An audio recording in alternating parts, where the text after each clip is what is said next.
là nous sommes en début de saison, c'est pas forcément la meilleure période de pêche de l'année.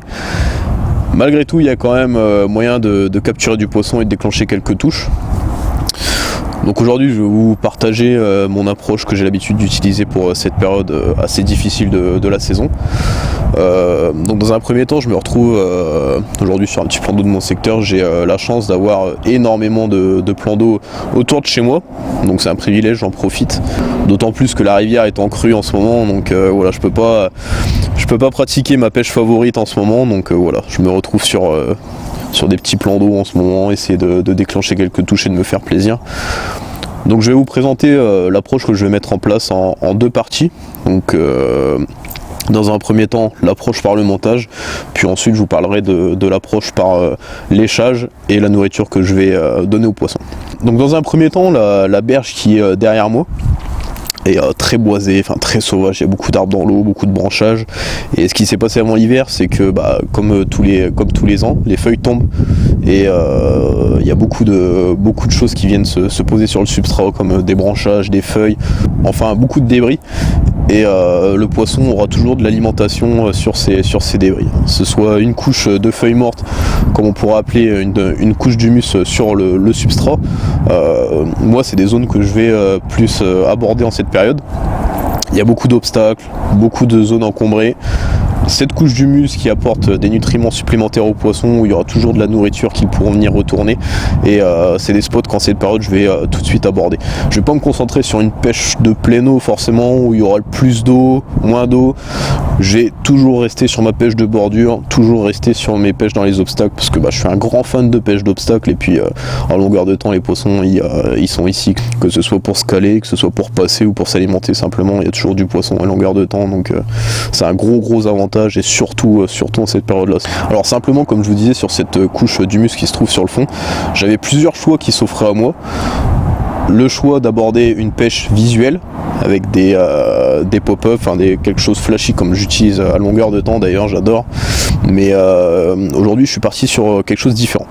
Et essayer de leurrer du poisson avec des montages relativement discrets et des appâts aussi discrets. Donc le but c'était pas de présenter quelque chose de flashy et de leurrer un poisson qui venait de passage ou qui était curieux et de le capturer. Je sais que les poissons en ce moment ils commencent à manger. L'eau elle est pas si froide que ça, malgré qu'on a des nuits très fraîches et qu'il y a beaucoup de vent. Je sais qu'en bordure les eaux sont pas très chaudes et les poissons s'alimentent et ils passent à longueur de temps. Donc plutôt que de jouer sur l'aspect visuel et d'attendre qu'un poisson curieux vienne prendre mon èche, je suis parti sur quelque chose qui était de la même couleur que le fond, en sachant que le poisson allait venir retourner les feuilles et allait venir traîner sur le spot. Donc dans un premier temps, le montage que je vais utiliser, on va parler du bas de ligne. Donc le bas de ligne que je vais utiliser, donc classique, quelque chose que j'utilise très souvent, un bas de ligne d'une vingtaine de centimètres. On peut pas parler de particularité sur ce bas de ligne là puisqu'il est très simple. Et donc je vais utiliser le fluorocarbone Ridge Monkey, donc ici le R&M Tech Clear en 47 centièmes.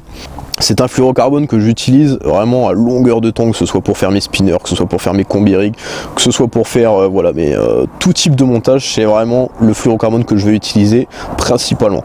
90% de mes pêches sont réalisées sur des bordures, dans des endroits très encombrés, là où je sais qu'il faut extirper le poisson, où je sais que c'est une pêche forte et tout, et c'est un fluorocarbone auquel j'ai entièrement confiance. À longueur de temps, je sais que c'est pas un fluorocarbone que je vais changer tous les 2 jours, donc pour moi voilà, c'est quelque chose qui me convient parfaitement à mes types de pêche. Donc ensuite on va commencer par l'hameçon. Je vais utiliser un curve shank, donc en taille 4 ou en taille 6, ces hameçons que j'utilise fréquemment.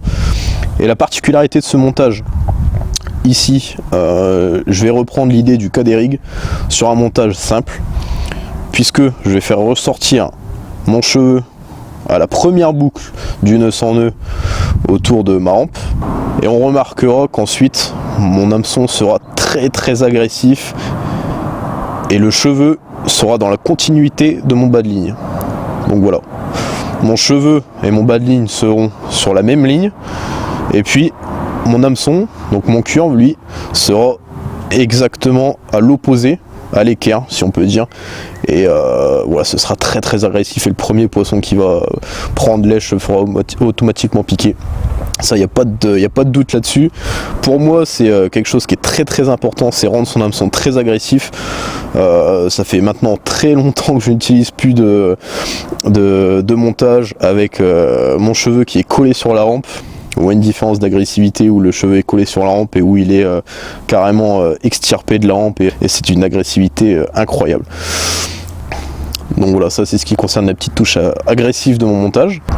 Donc la suite, ce sera très simple, un petit anti-angle sleeve, un très classique pour éviter bien sûr l'emmêlage. On connaît tous maintenant les raisons de l'anti-angle. Ensuite, un clip plomb, une nouvelle fois très classique, je ne vais pas perdre de temps là-dessus, qui sera suivi d'un leader d'une dizaine de mètres. Alors là où j'ai un point que je ne voudrais absolument pas négliger, qui est pour moi très très important, c'est sur les plombs que je vais utiliser. Et donc voilà, là je me retrouve sur un spot très très sale, avec beaucoup de détritus, beaucoup de branches, enfin voilà, c'est très sale. Et donc voilà, en ce moment les poissons sont très très tatillons, et le moindre truc pourrait faire en sorte qu'ils quittent le spot. Donc ce que j'ai fait, c'est que j'ai utilisé un plomb. Donc ici les plombs que propose l'univers du plomb, donc une très bonne qualité, ça y a rien à revoir là-dessus. Donc voilà, un plomb qui est aux couleurs du substrat qui est sur mon spot. Donc voilà, pour moi c'est très important, je me vois mal utiliser un plomb couleur sable ou autre sur un substrat qui a strictement rien à voir. Le but c'est vraiment d'être très discret, parce qu'un plomb c'est assez volumineux, et puis c'est ce qu'un poisson peut assez facilement détecter. Alors, un plomb de gros grammage aura plutôt tendance à s'enfoncer dans le substrat, ça c'est bien entendu, mais moi j'utilise très rarement des gros plombs, à part pour pêcher en rivière, et encore j'utilise des plombs entre 50 et 80 grammes, pour moi c'est largement suffisant. Donc voilà, mon plomb va se poser sur le substrat, et tout ce que je veux c'est qu'il soit vraiment super discret pour que le premier poisson qui vienne sur le spot ne se méfie absolument pas du montage, et fasse en sorte que voilà, je veux qu'elle voit mon nèche et rien d'autre quoi.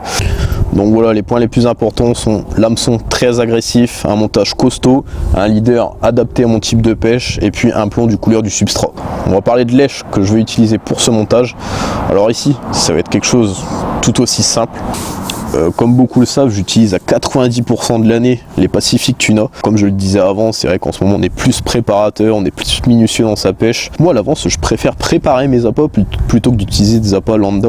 Alors ce que j'ai fait, donc voilà, je me retrouve avec une petite boîte avec des appâts de différents diamètres pour varier mes types de pêche. Alors simplement, je les ai nappés déjà avec l'essence Ultra Liver. J'ai nappé mes appâts. Je les ai ensuite laissés sécher pendant quelques jours, je les ai remués tous les jours, j'ai laissé sécher dans une petite boîte. Ensuite, au bout de plusieurs jours, j'ai laissé mes appâts se gorger et s'imbiber gentiment. Et ensuite, je les ai nappés avec du liquide Liver. Même manipulation, tous les jours je remue mes appâts régulièrement jusqu'à temps que ça forme une petite croûte autour de mes appâts. Alors une petite croûte qui ne sera pas sèche, bien sûr, puisque voilà, ça va continuer de se gorger, et il restera toujours cette petite couche autour. Alors ce que je recherche à faire, et c'est là que c'est très important, tout d'abord mon essence elle va s'imbiber dans la bouillette, va la rendre assez collante. Ensuite le Liver lui il va faire une petite croûte, et voilà, cette petite croûte de Liver sera grignotée au fur et à mesure. Donc voilà, elle va se dissiper au fur et à mesure qu'elle est dans l'eau, pour laisser place à l'essence qui va elle diffuser tout son gras. Le plus important c'est que mon nèche soit le plus attractif possible. Donc voilà, ici c'est le cas, mon nèche est vraiment très huileuse. D'ailleurs on peut le voir, hein, quand on la glisse en surface dans l'eau, elle dégage tout son huile, et donc pour moi c'est vraiment très très important. Donc là on va voir comment cette flash night va se passer, mais en tout cas je suis confiant, le temps est pas si mauvais que ça, il fait assez doux encore, donc on devrait avoir les conditions avec ça.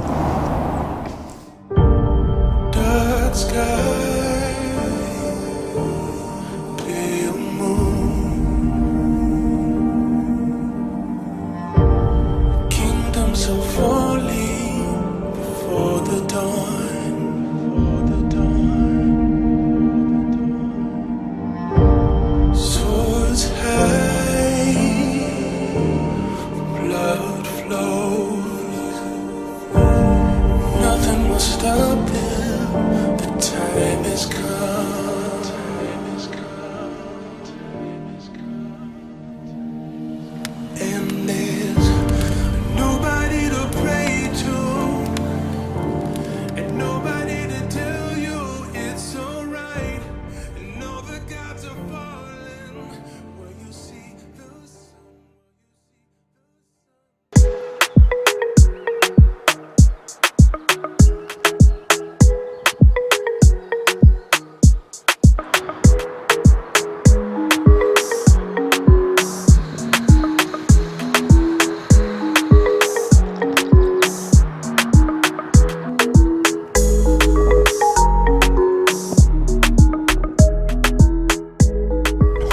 Donc le début de session a été assez mouvementé.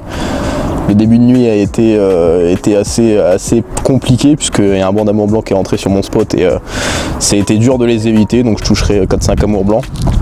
C'est pas forcément les poissons que je recherche, donc j'ai vite essayé de couper leur alimentation en mettant plus d'appât à l'eau et en espérant faire une concurrence alimentaire avec les carpes. Et puis voilà. Tout s'est joué sur ce matin à l'aube. À partir de 6 h du matin, j'ai touché les premiers poissons. Donc voilà, le premier vrai poisson de la session, mis à part les amours blancs, cette très jolie carpe, une jolie commune, dans les obstacles face à moi avec l'approche que vous avez présentée auparavant. Donc voilà, je suis très content, un joli poisson et ça fait plaisir. Une belle commune comme ça, c'est cool. Allez, on va remettre mes mères à l'eau et puis j'ai 2 autres jolis poissons à vous présenter.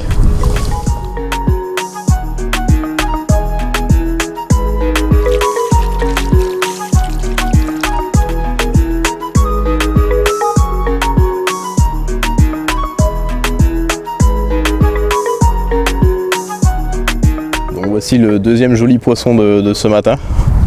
La matinée était assez agitée avec ces jolis poissons. Donc peu après la jolie commune sur ce spot ultra bouillant. Et regardez-moi les pigments de ce poisson, il est vraiment magnifique. Très joli miroir, donc là je suis super content. Un beau petit combat. Et voilà, un poisson très coloré, donc ça fait plaisir. J'ai hâte de vous présenter le petit poisson trophée qui va suivre parce que je pense qu'il y a un petit coup d'œil sympa à mettre dessus, mais voilà, je suis très content ce matin avec ces jolis poissons. Donc tip top, on va la remettre à l'eau rapidement.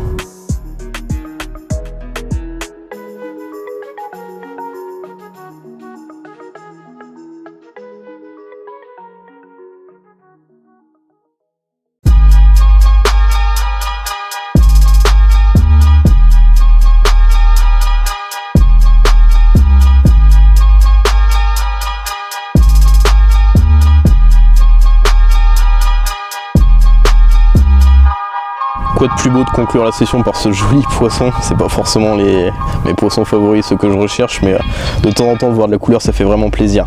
C'est d'ailleurs la seule du plan d'eau et donc voilà, un très joli poisson, je suis content. La troisième touche ce matin et j'étais surpris de voir ce petit poisson, cette petite coille, magnifique couleur.